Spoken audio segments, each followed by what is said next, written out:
মৰমৰ ছাত্ৰ-ছাত্ৰীসকল, আজি মই তোমালোকৰ অসমীয়াৰ পাঠ নম্বৰ 8 বুজাবলৈ ওলাইছোঁ। পাঠটিৰ নাম হৈছে বুণ্ডাৰ বিলৈ। ছাত্ৰ-ছাত্ৰীসকল, আজিৰ এই পাঠটিত আমাক এটা নিগনি আৰু এটা মেকুৰীৰ কথা কোৱা হৈছে। ছাত্ৰ-ছাত্ৰীসকল, তোমালোকে আটাই জানাই চাগে মেকুৰী আৰু নিগনিৰ মাজত যিটো সম্পৰ্ক। নিগনিয়ে মেকুৰীক খুব ভয় কৰে, কাৰণ মেকুৰীয়ে নিগনি খায়। আজিৰ আমাৰ এই চেপ্টাৰটোত আমাক মেকুৰী আৰু নিগনিৰ ওপৰতে দিয়া হৈছে। বাৰু চাওঁ আমি পঢ়ি ইয়াতে আমাক কি দিছে। প্ৰথমতে চোৱা, প্ৰথম পেৰেগ্ৰাফটোলৈ চোৱা। নিশাৰ ভাগত নিগনি ওলাল, কান্ধত জুলুঙা আৰি, ভঁৰালৰ পৰা কিজানি এমুঠি সোঁতকণ গোটাব পাৰি। কি কোৱা হৈছে ইয়াতে? নিশা, নিশা মানে হৈছে ৰাতি, জুলুঙা হৈছে মোনা, আৰি মানে ওলমাই। কি কৰিছে এই মেকুৰীটোৱে? ৰাতিৰ ভাগত কান্ধত এখন মোনা ওলোমাই লৈ কি কৰিছে? ওলাইছে। কিয় ওলাইছে? ভঁৰালৰ পৰা কিজানি এমুঠ সোঁতকণ গোটাব পাৰি। কি কৰিছে? ভঁৰালৰ পৰা, ভঁৰাল এনেকুৱা এটা বস্তু হয়, ঠাই হয় এনেকুৱা এটা, য'ত মানুহে কিবা কিবি বস্তু গোটাই ৰাখে। ধৰা চাউল হওক বা বেলেগ তেনেকুৱা কিবা বস্তু হওক, ভঁৰালত সেইবোৰ জমা কৰি থয়।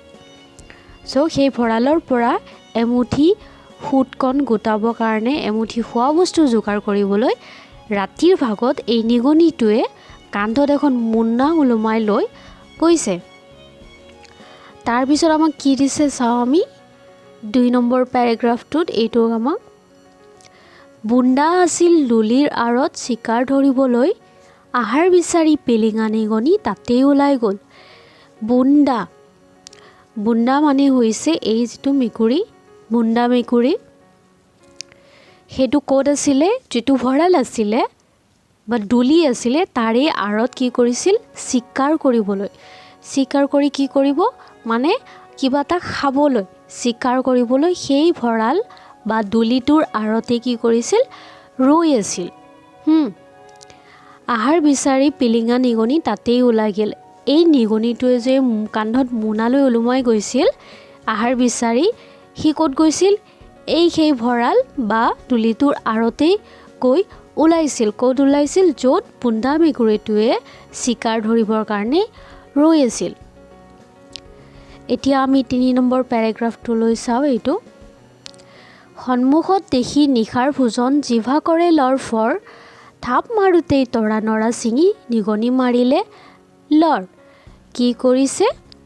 ইয়াতে এইবাৰ বুন্দা মেকুৰীটোৰ কথা কৈছে। সি সন্মুখত নিগনিটোক দেখি তাৰ খুব লোভ লাগিছে, আৰু সেইটো সি ৰাতিৰ খোৱা বস্তু বা ৰাতিৰ আহাৰ, ৰাতিৰ সাজ হ'ব বুলি সি খুব লোভ লাগিছে তাৰ, বুন্দা মেকুৰীটোৰ। তেনেতে কি কৰিছে? থাপ মাৰি ধৰিব খুজিছে। সি, বুন্দা মেকুৰীটোৱে নিগনিটোক থাপ মাৰি ধৰিব খুজিছে। তেনেতে কি কৰিছে? নিগনিটোৱে তৰা নৰা ছিঙি লৰ মাৰিছে, মানে একদম ততালিকে খুব বেগেৰে দৌৰিছে।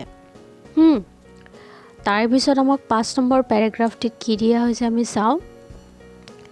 নিগনিক ধৰোঁ বুলি বুন্দাই মাৰিলে দীঘল জাপ, চূণৰ চৰুত পৰি বপুৰাই সৌৰিলে বাপ বাপ। কি কৰিছে? এই নিগনিটোক বুন্দাই মানে মেকুৰীটোৱে ধৰিব বুলি দীঘলকৈ জাপ মাৰিছে। জাপ মাৰোঁতে কি কৰিছে? সি নিগনিটোত পলাই গৈছে। সি সোনকালে বেগেৰে দৌৰি গৈছে। তেতিয়া বুন্দা মেকুৰীটোৱে নিগনিটোক লগ নাপালে। সি তাৰ পৰিৱৰ্তে চূণৰ এটা চৰু থোৱা আছিল তাতে, এইটো চোৱা, সেই চৰুটোত সি গৈ পৰিছে, আৰু পৰি সি তাতে খুব কষ্ট পাইছে, আৰু সি বাপ বাপ সৰিছে। ছাত্ৰ-ছাত্ৰীসকল, এয়াই আছিল তোমালোকৰ আজিৰ এই বুণ্ডাৰ বিলৈ নামৰ পাত্ৰৰ ওপৰত কিছু আলোচনা আশা কৰিছোঁ তোমালোক আটাইয়ে মোৰ কথাখিনি খুব মনোযোগেৰে শুনি গৈছা আৰু বুজি পাইছা।